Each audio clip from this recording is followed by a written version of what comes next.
भाई जो गुरु वचन पे डट गए, कट गए फंद 84 के। हजरत मोहम्मद जी को भी परमात्मा मक्का में जिंदा महात्मा के रूप में मिले थे। यही कबीर परमात्मा जिंदा महात्मा के रूप में अपनी आत्माओं के लिए भटकता रहता है। और हजरत मोहम्मद जी को भी जब हजरत मोहम्मद जी मक्का गए हुए थे हज करने के लिए, तो वहां पर मिले थे हजरत मोहम्मद जी को जिंदा बाबा के रूप में, और उनको वहीं सतलोक लेकर गए थे। उनको सब कुछ बताया, सब कुछ दिखाया, ज्ञान समझाया कि ऐ मोहम्मद, तू तो शैतान की भक्ति में उलझा हुआ है, तू जन्म मरण के चक्कर से बाहर नहीं निकल सकता, गधा कुत्ता बनने से नहीं बच सकता, तू काल की शैतान की भक्ति कर रहा है। और जिंदा बाबा के रूप में कबीर जी ने हज करने गए हजरत मोहम्मद जी को पूरा ज्ञान बताया, और अपने साथ जैसे नानक जी की आत्मा को ले गए और धर्मदास जी की आत्मा को लेकर गए, ऐसे ही हजरत मोहम्मद जी को परमात्मा सतलोक ले गए थे। सब कुछ दिखाया, शैतान दिखाया, सब कुछ दिखाया, लेकिन हजरत मोहम्मद जी ने उनकी बात को स्वीकार नहीं किया। कलमा तो ले लिया, मंत्र तो ले लिया, अल्लाहु कबीर अल्लाहु कबीर, लेकिन मान बढ़ाई में, क्योंकि हजरत मोहम्मद जी के उस समय लाखों की संख्या में फॉलोवर हो गए थे, जिस कारण से हजरत मोहम्मद जी का मन ऊपर नहीं लगा और उस आत्मा ने वहां रहना स्वीकार नहीं किया। फिर वापस उस कबीर परमात्मा ने, अल्लाहु कबीर ने, जो जिंदा रूप में उनको काबा में मिले थे, उनको वापस छोड़ दिया। इसलिए तो हजरत मोहम्मद जी को काल कह रहा है सूरत फुरकानी 25 आयत नंबर 52 से 59 में कि ऐ हजरत, तुझे जो जिंदा मिला था, जो चैतन्य मिला था, जो कभी मरने वाला नहीं है, वो जिंदा बाबा के रूप में जो तुझे काबा में मिला था, जिसने 6 दिन में आसमान और जमीन के दरमियान जो भी कुछ था वो बनाया और 7वें दिन तख्त पे जा विराजा, उसकी जानकारी किसी बाखबर से जा पूछ कि उसकी भक्ति से मोक्ष होगा। मैं कंप्लीट अल्लाह नहीं हूं, मैं तो डुप्लीकेट हूं। वो है ओरिजिनल सुप्रीम गॉड, जो हजरत मोहम्मद जी को जिंदा बाबा के रूप में जब वो हज करने गए थे तो काबा में मिले थे और सारी बातें समझाई थी कि भैया इन मंदिरों में धक्के खाने से कुछ नहीं मिलेगा, ये तो महादेव का मंदिर है, एक हिंदू राजा ने बनवाया था, ये मुसलमान जिसे अपना ये मक्का मदीना कहते हैं, काबा कहते हैं, ये तो शंकर जी का मंदिर है, वहां तो शैतान की पूजा होती है, काल की पूजा। सब कुछ समझाया था हजरत मोहम्मद जी को कि यहां धक्के खाने से कुछ नहीं मिलेगा।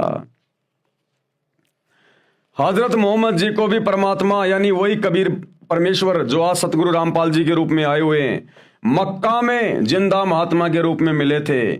जिस समय नबी मोहम्मद काबा मस्जिद में हज के लिए गए हुए थे तथा उनको अपने लोक में ले गए, जो एक ब्रह्मांड में राजदूत भवन बना हुआ है, यानी इसी 21 ब्रह्मांड में कबीर परमात्मा ने अपना एक मिनी सतलोक बना रखा है। जिस प्रकार प्रत्येक देश में और हर एक देश का राजदूत भवन होता है, इसी प्रकार इस 21 ब्रह्मांड में शैतान के लोक में उस कबीर परमात्मा ने सूक्ष्म रूप में अपना एक मिनी सतलोक सचखंड बना रखा है। वहां लेके गए थे हजरत मोहम्मद जी को कि अगर ये भी मेरी बात मान जाएगा, मेरे ज्ञान को स्वीकार कर लेगा, तो फिर मैं इसको सही भक्ति देके फिर इसको सतलोक भी ले जाऊंगा। लेकिन वो नहीं रहे वहां। परमात्मा कबीर जी ने हजरत मोहम्मद जी को समझाया तथा अपना ज्ञान सुनाया, परंतु हजरत मोहम्मद जी ने परमात्मा के ज्ञान को नहीं स्वीकारा और ना सतलोक में रहने की इच्छा व्यक्त की। इसलिए हजरत मोहम्मद को वापस शरीर में भेज दिया। उस समय हजरत मोहम्मद जी के कई हजार मुसलमान अनुयायी बन चुके थे। अहंकार में फूल गया था, मान बढ़ाई आ गई थी, उनकी महिमा संसार में पूरी गति से फैल रही थी और कुरान के ज्ञान को सर्वोत्तम मान रहे थे। संत गरीबदास जी ने बताया कि कबीर परमेश्वर जी मोहम्मद साहिब जी को ऊपर लोक में ले गए, परंतु वहां नहीं रहा। गरीबदास जी ने कहा है कि कबीर परमेश्वर जी ने बताया है, हम मोहम्मद को सतलोक दीप ले गयो और इच्छा रूपी वहां नहीं रहो, यानी वहां हजरत मोहम्मद जी नहीं रहे। और रोजा बंग नमाज दई रे, बिस्मिल की नहीं बात कही रे। जब कबीर परमात्मा हजरत मोहम्मद जी को ऊपर ले गए अपने मिनी सतलोक में, तो कबीर परमात्मा कह रहे हैं कि मैंने हजरत मोहम्मद जी को बिस्मिल करने की बात नहीं कही, बिस्मिल का आदेश नहीं दिया, मांस खाने का आदेश नहीं दिया। क्या आदेश दिया था इस कबीर परमात्मा ने हजरत मोहम्मद जी को? रोजा, बंग और नमाज दई रे, ये करने के लिए कहा था मैंने। बिस्मिल की नहीं बात कही रे, मांस खाने का आदेश नहीं दिया। मारी गऊ शब्द के तीरम। देखो भाई और बहनों, ये इतना दयालु भगवान है। शैतान ने तो कुछ देना ही नहीं था हजरत मोहम्मद को, खाली उल्टा ज्ञान देना था। ये रोजा, बंग और नमाज का आदेश भी इसी कबीर परमात्मा सतगुरु रामपाल जी ने हजरत मोहम्मद जी को 1400 साल पहले दिया था, क्योंकि मालिक को पता था कि अभी इनको धर्म से जोड़ के रखना है। जब तक ये वर्तमान का समय नहीं आना था, ये वर्तमान का कलयुग की पिछली पीढ़ी का समय, ये मोक्ष मार्ग है, तो 1400 साल पहले हजरत मोहम्मद जी क्या करते? ये शैतान तो सबको नास्तिक बना देता, भक्ति और भगवान से कोसों दूर कर देता। ये तो भक्ति से धर्म का नामो निशान मिटा देता, धार्मिकता का। इसलिए कबीर परमात्मा, मालिक को पता था कि ये शैतान इस आत्मा को भ्रमित करेगा और अपना जाल फैलाएगा, सबको नास्तिक बनाएगा। तो ये कबीर परमात्मा अल्लाह कबीर भी हजरत मोहम्मद जी को मिले जब वो हज करने गए थे मक्का में। उनकी आत्मा को ऊपर ले गए मिनी सतलोक में, और परमात्मा ने उसको फिर आदेश दे दिया कि 5 समय की नमाज कर और ये रोजे वगैरह कर, ये बंग वगैरह, ये आदेश दिया था ताकि 1400 साल तक हजरत मोहम्मद जी के माध्यम से एक पंथ शुरू हो जाएगा और लोग कम से कम मेरे द्वारा बताई गई ये छोटी मोटी साधना करते रहेंगे तो इनको मनुष्य जन्म मिलते रहेंगे, और मनुष्य जन्म मिलते रहेंगे, इनके अंदर धर्म के प्रति धार्मिकता रहेगी। तो फिर कलयुग की पिछली पीढ़ी में 1997 के बाद फिर मैं इनको अपनी जानकारी देकर, जब मैं संत रूप में आऊंगा, संत रामपाल रूप में आऊंगा, उस समय फिर मैं इन आत्माओं को अपनी शरण में ले लूंगा, अपना संदेशा इन तक पहुंचा दूंगा। तो ये सारी दयालुता इस कबीर भगवान की है। तब कहीं जाकर ये मुसलमान धर्म चल रहा है, ये ईसाई धर्म चल रहा है।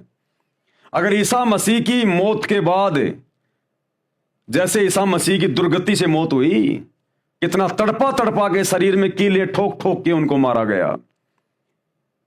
ईसा मसीह की मौत के बाद इसी कबीर भगवान ने, अल्लाह कबीर ने ईसा मसीह का रूप बनाया और 40 दिन तक रहे, चमत्कार किए।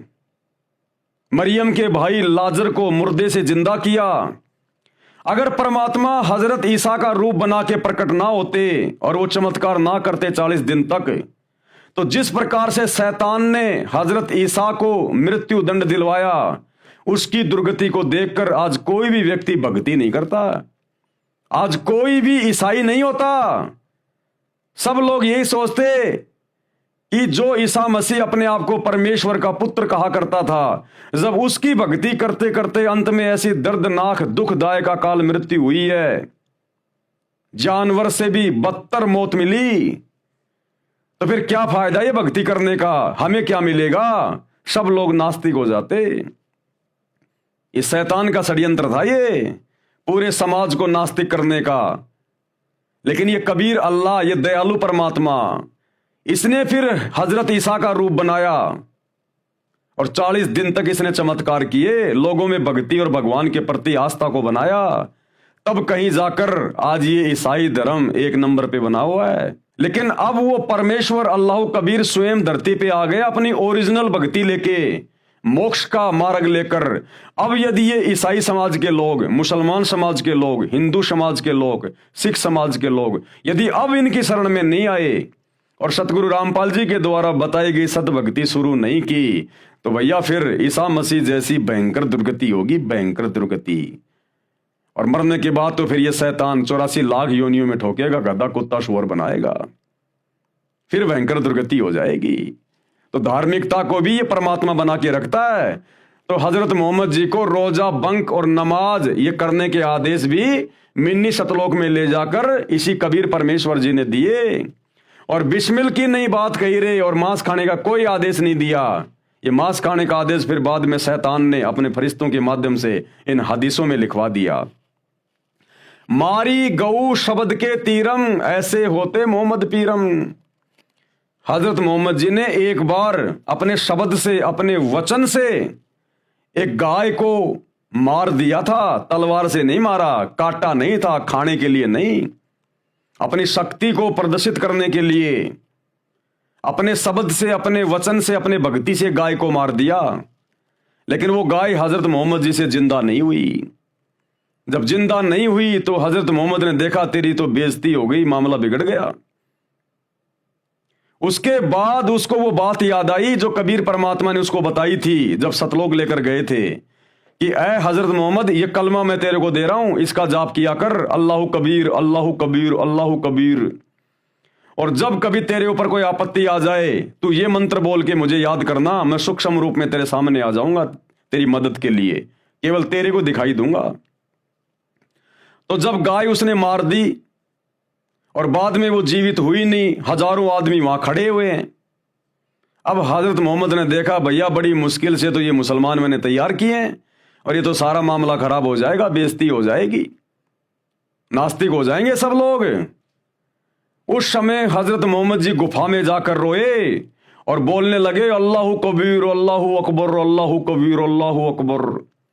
तब वो कबीर परमात्मा सूक्ष्म रूप में प्रकट हुए, केवल हजरत मोहम्मद जी को दिखाई दे रहे थे और कहा कि हजरत मोहम्मद, मैं इस गाय को जिंदा कर रहा हूं, लेकिन जिंदा करता हुआ तू दिखाई देगा। ये परमात्मा महिमा का भूखा नहीं है, ये मान बढ़ाई का भूखा नहीं है, ये तो आत्माओं को धर्म से जोड़ के रखना चाहता है। तो फिर उस कबीर परमात्मा ने अपने वचन से सूक्ष्म रूप में गाय को जिंदा किया और लोगों को लगा कि हमारे पीर ने, हमारे नबी ने गाय को जिंदा कर दिया और महिमा बन गई हजरत मोहम्मद जी की। मारी गऊ शब्द के तीरम, यानी शब्द से वो गाय मारी हजरत मोहम्मद ने, ऐसे होते मोहम्मद पीरम। वो तो ऐसी नेक आत्मा थी, उसने कभी खाने के लिए गाय नहीं मारी, बकरी नहीं मारी, मुर्गा नहीं मारा उसने। वो तो बहुत ही दयालु आत्मा थी। शब्द फिर जीवाई और फिर वापस अपने वचन से उसको जिंदा किया। किसने? उस कबीर भगवान ने।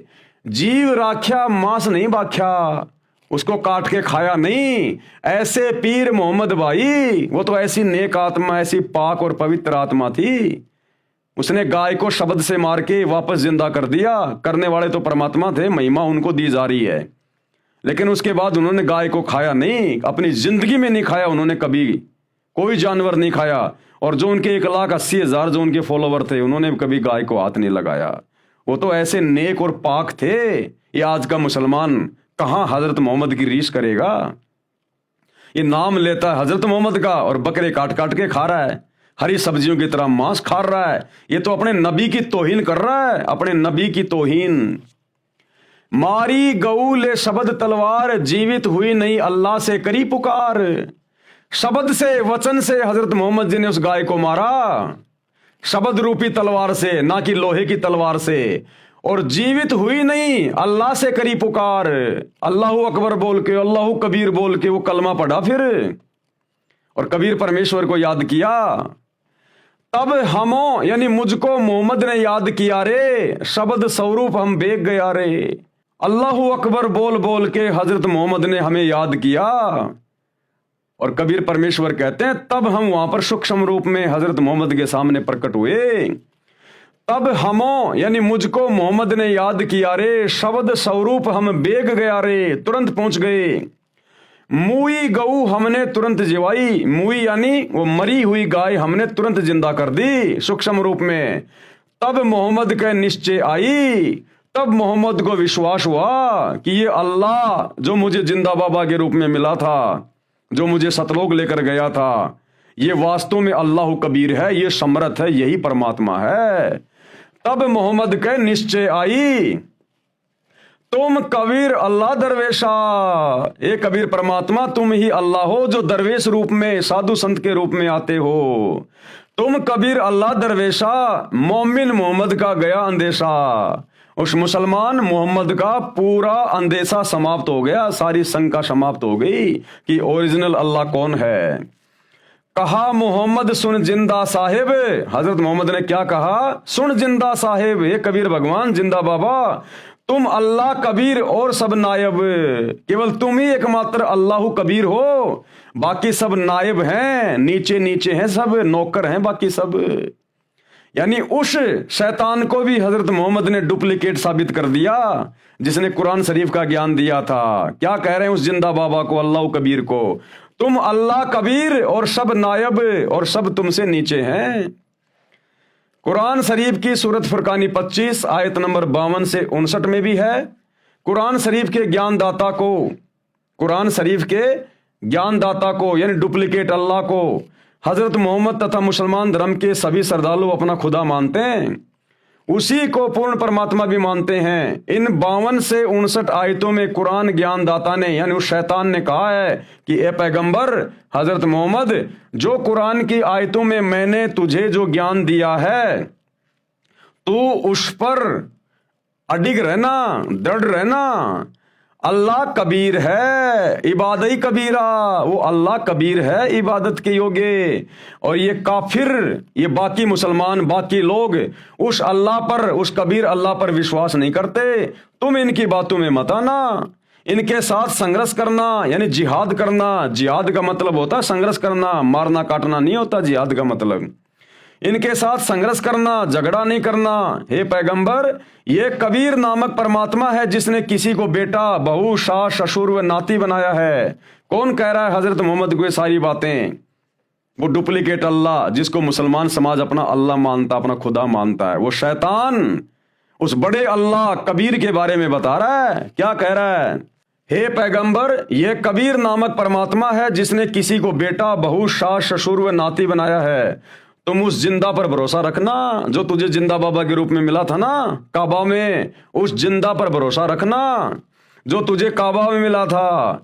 वह वास्तव में अविनाशी परमात्मा है, अविनाशी, वो कभी मरने वाला नहीं है। वह अपने बंदों यानी भक्तों के गुनाहों यानी पापों को क्षमा कर देता है। कैसे? जब वो धरती पर आता है संत रूप में, दरवेश रूप में, मुर्शिद रूप में, और जब कोई उससे उपदेश ले लेता है तो वो अपनी भक्ति से, अपने सत भक्ति मंत्रों से, अपने आशीर्वाद से उसके पिछले सारे पापों को नष्ट कर देता है। तो भाई आज वही दरवेश, वही अल्लाह कबीर सतगुरु रामपाल जी के रूप में धरती पे प्रकट है। उनसे उपदेश लोगे तो ही पाप कटेंगे, नहीं तो नहीं कटने वाले, चाहे कितनी साधना कर लो। और आने वाला समय महाविनाश का है मेरे भाई। जो पुण्य थे वो सबके समाप्त हो लिए, ये कलयुग चल रहा है। बचे पाप कर्म, पाप कर्मों के कारण आएंगे कष्ट, दुख, तकलीफें। तो आने वाले 4 से 5 साल महाविनाशक हैं। अगर समय रहते संत रामपाल जी के सत्संग सुनकर उनके शरण में आ गए तो बचाव है, नहीं भाई साहब भाड़े के भाव जाओगे। वह अपने बंदों यानी भक्तों के गुनाहों यानी पापों को क्षमा कर देता है। वह कबीर अल्लाह है। ये कबीर अल्लाह वही है। कौन कह रहा है? वो डुप्लीकेट अल्लाह कह रहा है। मुसलमान जिसे अपना खुदा मानते हैं वो हजरत मोहम्मद जी को क्या कह रहा है? यह कबीर अल्लाह वही है जिसका वर्णन बाइबल ग्रंथ में, उत्पत्ति ग्रंथ में आता है कि उस परमात्मा ने 6 दिन में आसमान और धरती तथा इसके बीच के सर्व नक्षत्र बनाए, अर्थात सर्व सृष्टि की रचना की, और 7वें दिन तख्त पर जा बैठा। उसकी खबर किसी बाखबर अर्थात तत्वदर्शी संत से पूछो। तो भैया वो बाखबर वर्तमान में वो अल्लाह खुद ही सतगुरु रामपाल जी के रूप में आया हुआ है, वो कबीर अल्लाह। इनके अलावा ये जानकारी आज तक मुसलमान धर्म के किसी भी मुल्ला मौलवी ने किसी भी मुसलमान को नहीं दी। इन आयतों का अर्थ आज तक किसी ने भी करके नहीं समझाया, क्योंकि वो अल्लाह ही बता सकता है। वही बुद्धि खोलेगा तो समझ में आएगी, नहीं तो नहीं आएगी, चाहे कितना ही पढ़ लो रात दिन। जो गुरु बचन पे डट के कट गए फंद 84 के, कट गए फंद 84 के, कट गए फंद 84 के।